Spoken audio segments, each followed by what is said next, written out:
turning pages, night turning days. I'm tired of waiting, I gotta make it. 'Cause I have a dream. My 4 little children will one day live in a nation where they will not be judged by the color of their skin, but by the content of their character. I have a dream today.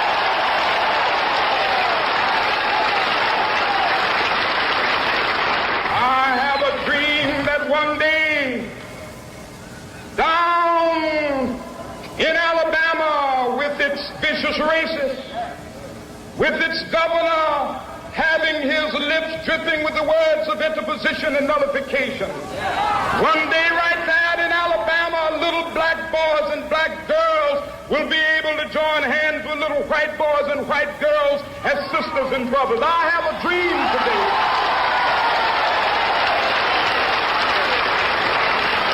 What's up, y'all? This Relly back with another video. Yes, son, today I would like to wish y'all a happy MLK Day, and I hope anybody that was in Cleveland or in Ohio in general enjoyed the snow, because we got a lot.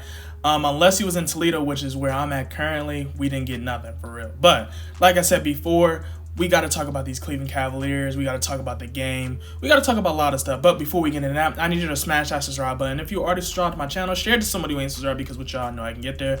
And when y'all are done with that, I need you to hover over to the like button, smash that too, so we can tell the YouTube algorithm to share this video with the world. But with all that being said, though, let's talk about our mighty Cleveland Cavaliers. Now, from start to finish, the Cleveland Cavaliers, they played their hearts out, especially, and I mean especially, Isaac Okoro and Darius Garland. Isaac Okoro does not get a lot of credit defensively, but tonight he showed why he is so important to a roster defensively. He had Kyrie slowed down. Yes, Kyrie still had a lot of points. James Harden had a lot of points, but he was the switch man. He was the one guarding Kyrie. He's the one that made Kyrie slow down just a little bit. And I want to give credit to Goodwin, because he was balling too. Whenever Darius Garland had to rest up, and when it looked like Darius Garland was kind of hurt, he played some very good minutes.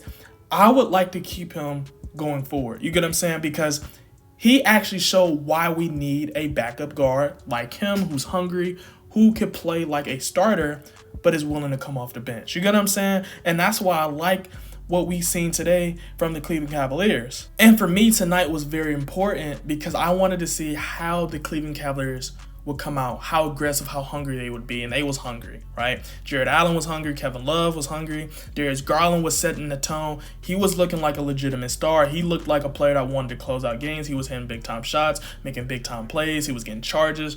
He was playing like a veteran player, right? Even the commentator said, like, Darius Garland is real life playing like a vet. Evan Mobley as well. Like, it was things he was just doing naturally that were just helping us long term, right? Yes, it was some things Evan Mobley could work on. I feel like he should have bullied James Harden a little bit more. I feel like Jared Allen could have did the same thing. And Lauri Markkanen. I think it was times where Lauri Markkanen would have James Harden, and I feel like he was settled, right? And I feel like he could do better. But he hooped, right? He was hitting some threes when we needed threes. Evan Mobley was attacking the basket when we needed him to play like a big man. And Jared Allen was making stops and, getting into the basket too, drawing fouls, drawing attention. So Darius Garland can make something happen. You get what I'm saying? And this is where Darius Garland, as a maestro, as a definite playmaker, was setting up players. Like, he was making sure the offense was happy, and they looked happy to me. You get what I'm saying? Like, from first quarter to fourth quarter, they looked excited because they knew it was a chance they was going to get the ball, and they was going to get the ball with Darius Garland, because that's the type of point guard Darius Garland is. He looks to feed others, but at the same time, he knows in his mind that he can create a shot for himself, because he's just that good offensively, right? And this is why I'm so excited to see the progression of Darius Garland, as well as Isaac Okoro, and the other special talented young guys like Evan Mobley, Jared Allen, and and others, that we all know the potential we have. Like, we beat the Brooklyn Nets, right? We beat them. Even when Brooklyn was seeming like they was going to do some weird stuff. When I say weird stuff, James Harden was getting that fraudulent foul that was not a foul. You get what I'm saying? I don't care. And they was looking like they was going to give them all that BS. Cleveland settled down, and this was a game I'm talking about. They needed to work on closing, and they did that. They stayed humble. They stayed hungry. They learned from their mistakes. And even Lauri Markkanen, when he got the first reach-in foul, well, I think they called it a shooting foul, sent James Harden to the foul line for three.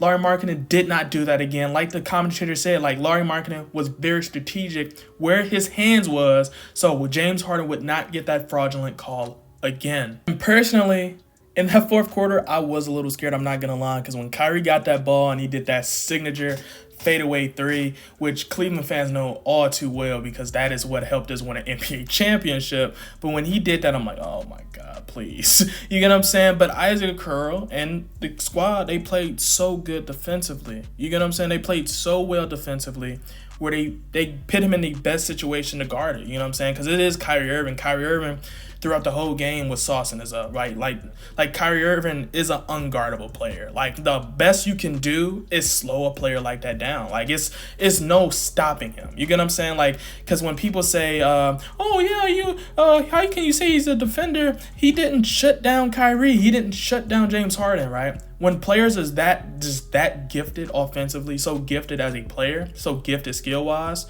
it's no true way of stopping a player. You get what I'm saying? The only way you can do is put that player in a situation where it's harder, it's tougher, and they have to think twice, right? This is something similar Isaac Okoro has done.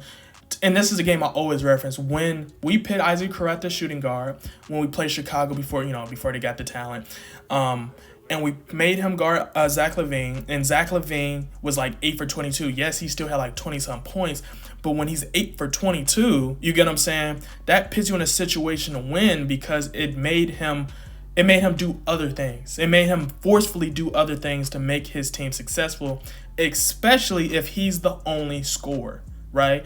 And for the Brooklyn Nets, Kyrie and James Harden was the only true scorer. So since Isaac Okoro can switch, he was so dimensional, he was so locked in, he made it where we could actually get that win. You get what I'm saying? We just had to play good offensively. Now, I do want to end the video with some trade rumors because it's starting to become more and more prevalent, more dominant that the Cleveland Cavaliers, or they're saying the Cleveland Cavaliers is eyeing Eric Gordon, right? I know in a previous video we was talking about that. We touched on that they were saying Cleveland was eyeing Eric Gordon, and some people even wanted me to talk about it a little bit more, especially after this morning we got some more news about Eric Gordon. Honestly, I can see why the Cleveland Cavaliers would eye him. Like I said, for veteran leadership as a shooter, as a player that understands what you have to do to get to an offs, especially since he's been for a good portion of his career in the Western Conference. Actually, I think he might have done his whole career in the Western Conference, actually. But like I said, I think Eric Gordon would work for the Cleveland Cavaliers because of his veteran leadership, and he brings us a shooter that we can put at the guard position. You get what I'm saying? So, in theory, he could be another player we can bring off the bench, especially when we have those droughts in the third and fourth quarter. You get what I'm saying? So, I can see that being a possible move for the Cleveland Cavaliers. But down in the comments below, I want to know how y'all feel about tonight's game, how y'all feel about us possibly trading for Eric Gordon. Do we even need a trade? Because I've been hearing that a lot too. Y'all don't even want to trade at all because y'all don't want to ruin the chemistry, and I can understand that. You get what I'm saying? Because right now, this is the best we've seen Cleveland without LeBron James, right? And honestly, I like the talent we have on the floor. I like their hunger. I like how they play the game, especially Darius Garland. Y'all know I got a jersey. Y'all know I've been down for him. Even when people were saying we should trade him in his first season, I really like how Darius Garland has developed, right? I really like how Evan Mobley plays. I like how Jared Allen plays defensively. I like how Isaac Okoro plays defensively. And I like JB Bickerstaff. I like what he does. Yes, he can use some work on his rotations. Yes, but I think he's getting better as his player gets better. And I just want to see how this team truly develops in 2-3 years. You get what I'm saying? So, like I said, down in the comments, let me know how y'all feel about today's video and how we killed the Brooklyn Nets tonight.